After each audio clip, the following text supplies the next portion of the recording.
নমস্কার সুপ্রিয় দর্শক শ্রোতা, সকলকেই স্বাগত হিন্দু লাইফস ম্যাটার ইউটিউব চ্যানেলে। দর্শক, একটা headline: Pakistan withdraw boycott of India match at T20 world cup. তো বুঝলেন তো, সাদিলে জামাই খাইবে। খুবই তো হম্বিতম্বি করেছিল যে ভারতের সাথে খেলবে না, ভারতের সাথে খেলবে না ম্যাচ পাকিস্তান, বিকজ বাংলাদেশকে কেন বাতিল করা হলো, খেলতে দেওয়া হলো না। এবং তারা এও বলেছিল যে পাকিস্তানের ম্যাচগুলি T20 ওয়ার্ল্ড কাপে অন্যান্য ম্যাচগুলি বাংলাদেশের উদ্দেশ্যে উৎসর্গ করা হবে। তো পাকিস্তান কিন্তু অলরেডি একটা ম্যাচ খেলে ফেলেছে। সেই ম্যাচটা তারা জিততেছেও অনেক কষ্ট করে হলেও, নেদারল্যান্ডের সাথে, সম্ভবত নেদারল্যান্ডই তো।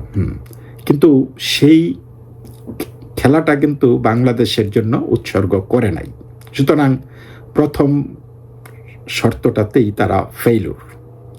তারপরে এটা বুঝতে হবে যে 6,000 কোটি টাকার একটা মামলা বেসিকলি এখানে।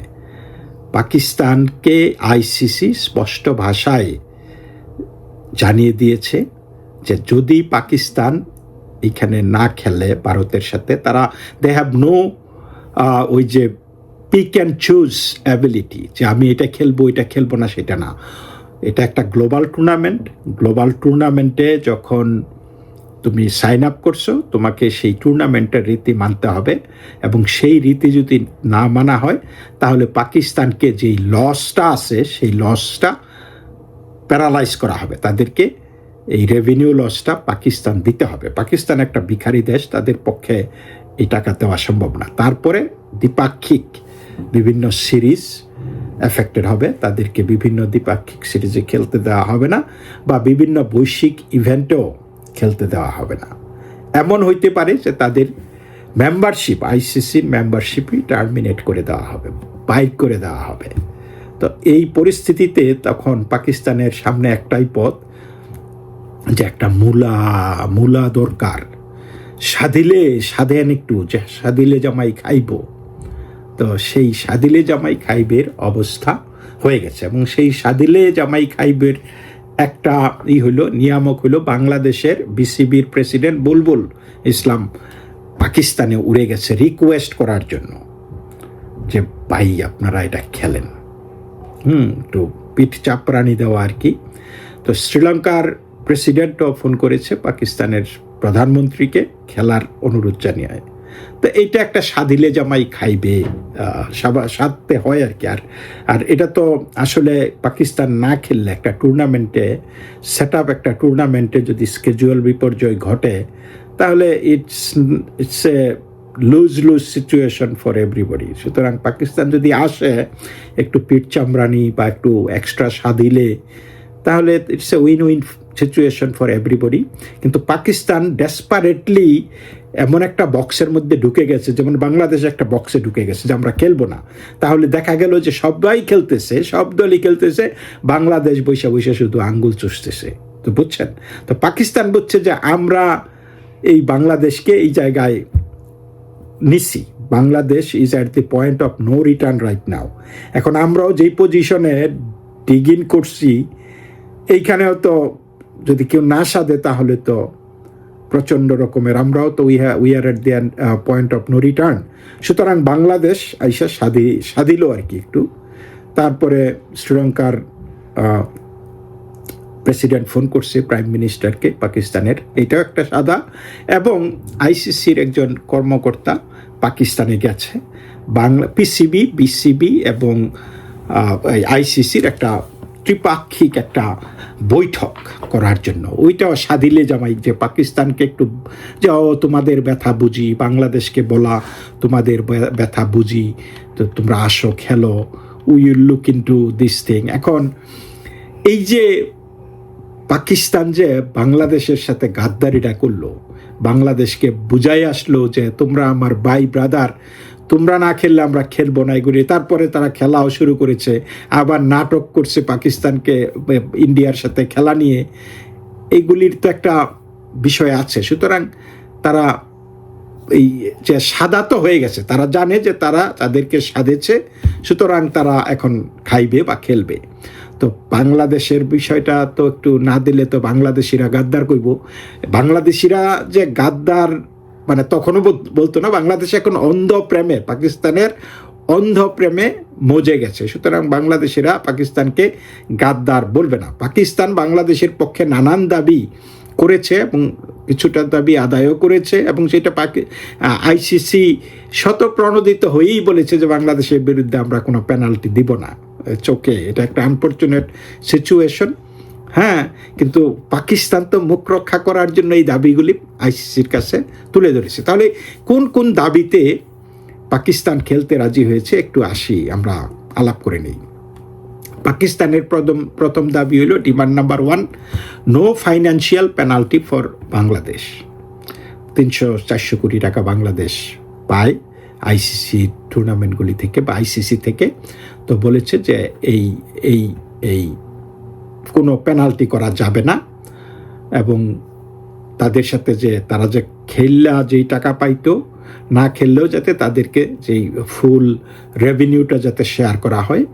এবং আইসিসি বলেছে যে এটাই অলরেডি তারা এই ডিসিশন নিয়েছে যে বাংলাদেশ ক্রিকেট বোর্ডকে তারা প্যানালাইজ করবে না। এটা তাদের প্রাথমিক, যে Bangladesh already it is penalising itself. তো আইসিসি আর নতুন করে বাংলা, কারণ না খেলতে যাওয়া, বৈশ্বিক টুর্নামেন্ট থেকে বাতিল হওয়া একটা team, only team that lost everything is Bangladesh here. So নতুন করে তারা আর্থিক, আর বাংলাদেশকে আর্থিক করলে মানে এটা হচ্ছে আইসিসি যদি খুবই রাগান্বিত হচ্ছে, বাংলাদেশকে ধ্বংস করে দেব, বাংলাদেশের ক্রিকেটটাকে আর উঠতে দেব না, তাহলে সেই সিদ্ধান্ত না নিতে পারতো, বাংলাদেশ ক্রিকেট ধ্বংস হয়ে যেত। বাংলাদেশ ক্রিকেটের যেই ক্ষতিটা হয়ে গেছে, এটা তো it is a self inflicted wound. এই ওন সারাতেই তো বাংলাদেশের অনেক দিন লেগে যাবে আরও। সুতরাং আইসিসি নতুন করে তাদেরকে প্যানালাইজ করতে চাচ্ছে না। তো পাকিস্তানের আরেকটা শর্ত হইল compensatory ICC event for Bangladesh. যে এই যে লসটা যে বাংলাদেশের হইল, লসটা কিন্তু স্বীকার করে নিল। তো লসটা যে বাংলাদেশের হইল, এই লসের কারণে এগুলি কিন্তু পাকিস্তানের দাবি। পাকিস্তান এখন বাংলাদেশকে দেখাইতে হবে তো যে ভাই তোমরা তো হারাইছো, এখন দেখি কিছু তোমাদের জন্য আদায় করতে পারি কিনা। তো সেটা বলছে যে একটা কম্পেনসেটরি আইসিসি ইভেন্ট করতে হবে বাংলাদেশে, একটা আইসিসি ইভেন্ট করতে হবে। এবং আইসিসির কথা হইল যে ওকে, আমরা একটা আন্ডার 19 অনূর্ধ্ব 19 বছর এই এই এই নেক্সট সাইকেলেই একটা ইভেন্ট করার চিন্তা করব বাংলাদেশে। এটা হইল আইসিসির পাকিস্তানের বক্তব্য, এবং আইসিসি এটা বলছে যে চেষ্টা করবে। তারপরে 3 নাম্বার ডিমান্ড যেটা, সেটা বলল যে ইন্ডিয়া পাকিস্তান বাইলেটারাল সিরিজ খেলার জন্য। আচ্ছা, এইখানেই যে ধরাটা, ইন্ডিয়া পাকিস্তান বাইলেটারাল সিরিজ কেন খেলতে চাও তোমরা? পাকিস্তানে তোমরা তো ইন্ডিয়ারে বয়কটই করছো, বা ইন্ডিয়া তো নিরাপদ না। বাংলাদেশের কারণটা তো ছিল যে ইন্ডিয়া নিরাপদ না, এইখানে এই জন্য খেলতে যাবে না। তাহলে পাকিস্তান ইন্ডিয়ার সাথে খেলার নিরাপত্তা কি করে চিন্তা করে? তো যাই হোক, India Pakistan bilateral series ICC বলেছে যে no, we can not do that, because এটা বাইলেটারাল সিরিজ হয়েছে, ইন্ডিয়া খেলবে কি খেলবে না এটা তাদের নিজস্ব ব্যাপার। এইখানে আইসিসির কোনো জুরিসডিকশন নাই। আইসিসি ইন্ডিয়াকে ডিকটেট করতে পারবে না তারা কাদের সাথে খেলবে না না খেলবে, এবং সেইটা টেস্ট বা এই বা যে কোনো টুর্নামেন্টেই আইসিসি সেটা নাকচ করে দিয়েছে যে ভারতের সাথে যদি দ্বিপাক্ষিক সিরিজ খেলতে চায় পাকিস্তান, সেটা পাকিস্তানই ভারতের সাথে অ্যাপ্রোচ করতে হবে, তাদের সাথে নেগোশিয়েট করতে হবে, হইলে হবে নাইলে নাই। থাপ্পর একটা দিয়ে দিছে, তাই না? তারপরে দেখেন পাকিস্তানের 4 নাম্বার ডিমান্ড হইল ইন্ডিয়া পাকিস্তান বাংলাদেশ একটা ত্রিদেশীয় সিরিজ খেলতে হবে। হ্যাঁ, যে এখানে ইন্ডিয়া, পাকিস্তান, বাংলাদেশকে নিয়ে একটা 3 দেশের সিরিজ খেলতে হবে। তো এইটাও আইসিসি টার্ন ডাউন করে দিয়েছে যে ইন্ডিয়া, পাকিস্তান বা বাংলাদেশ বা কারোর সাথে খেলবে কিনা সেটা ইন্ডিয়ার বিষয়। আমরা ইন্ডিয়াকে ডিকটেট করতে পারবো না, তা আমাদের কোনো জুরিসডিকশন নাই, স্পষ্টভাবে নাকচ করে দিয়েছে, ব্যাট ডাউন। তারপরে 5 নাম্বার ডিমান্ড হইল India tour of Bangladesh in 2026। পিসিবির বক্তব্য যে এই ইন্ডিয়া বাংলাদেশে আসতে হবে 2026 সালে খেলার জন্য। তাহলে তো তারা বলেছে যে নো, এইটাও আমরা করতে পারবো না, ইন্ডিয়া বাংলাদেশে খেলতে আসবে কি আসবে না। হ্যাঁ, তো এটা ভারতীয় ব্যাপার বা এটা বাংলাদেশের ব্যাপার, এইটাও বাইল্যাটারাল লেভেলে আলোচনা করেই আসতে হবে। তাহলে এই যে বাংলাদেশ বা ইন্ডিয়া যে বাংলাদেশে আসবে, তো বাংলাদেশ তো বয়কট করছে ভারতকে, তাই না? তাহলে বাংলাদেশ ভারতের সাথে এখন আবার খেলার জন্য পাকিস্তান ওই বাবারে ধরছে গেলিয়া।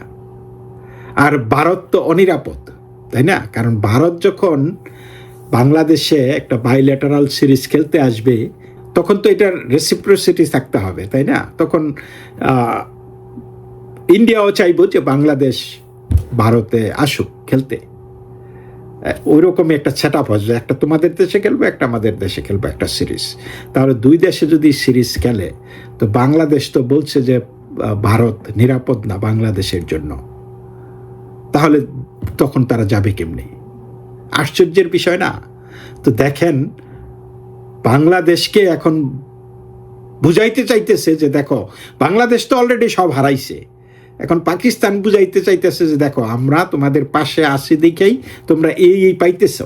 অথচ যেই জিনিসগুলি পাকিস্তান বাংলাদেশের জন্য দাবি করেছে, সেই জিনিসগুলি তো অলরেডি বাংলাদেশের পাওনাই ছিল। বাংলাদেশ তো এই জিনিসগুলি চাইতে হইতো না, বা এই যে এখন যে চাইয়া যে পাচ্ছে না, চাইয়া তো পাচ্ছে না, ভারতের সাথে এই ভারত ট্রাইলেটারাল সিরিজও পাচ্ছে না, বাইলেটারাল সিরিজও পাচ্ছে না, এটা ইন্ডিয়ার উপর নির্ভর করতেছে। কিন্তু যদি এই খেলাগুলি না খেলতো, তাহলে তো ট্রাইলেটারাল সিরিজ হইতো, সেটা বাংলাদেশে বা ওই মিডল ইস্টে হইতো, পাকিস্তানকে নিয়েই হইতে পারতো। আবার বাইলেটারাল সিরিজ তো কনফার্ম হইতো বাংলাদেশের সাথে। তো এখন এটা কিন্তু তারা হারাইছে, সুতরাং এই হারার দায়টা কে নেবে? পাকিস্তান না হয় আইসিসির সাথে বার্গেন করতেছে, রিকোয়েস্ট করতেছে, কিন্তু পাকিস্তান কিন্তু অলরেডি সিদ্ধান্ত দিয়ে দিয়েছে যে আমরা খেলবো, কিন্তু তোমরা আমার এই আরেকটু দিলে ভালো হয়। কিন্তু এই দেওয়াটার কথা তো আসতোই না। তোমরা হারাইলা কেন? এই পাকিস্তানের গাদ্দারির কারণে কিন্তু বাংলাদেশ হারাইছে। এবং এই পাকিস্তানের পাল্লায় পড়লে বাংলাদেশের ক্রিকেটটা যে কবে শেষ হয়ে যাবে সেটা কি আর বলার অপেক্ষা রাখে? তো আমরা শুরুতেই জানি, পাকিস্তান যত নাটকই করুক, পাকিস্তানকে খেলতে হবে। নাটকের অবসান হয়েছে, সাদিলে জামাই খাইছে। কারণ পাকিস্তান একটা ভিখারি রাষ্ট্র, পাকিস্তান এই হাজার হাজার কোটি টাকার ধাক্কা সামলাতে পারবে না। এবং মাঝখানে they were floating an idea, তারা একটা ইসলামিক, ওই সৌদি আরব আমিরাত এদেরকে নিয়ে তারা একটা ইসলামিক ক্রিকেট কাউন্সিল করা, আর কি ইন্টারন্যাশনাল ইসলামিক ক্রিকেট কাউন্সিল করবে, মানে এই আইসিসির টাকা দেবে। কিন্তু আমরা দেখলাম গতকালকে ইউনাইটেড আরব আমিরাটস স্পষ্টভাবে পাকিস্তানকে বলছে যে this is to boycott India game is a mistake, you should reconsider it, একদম ডাইরেক্টলি স্ট্রেট কাট বলে দিছে।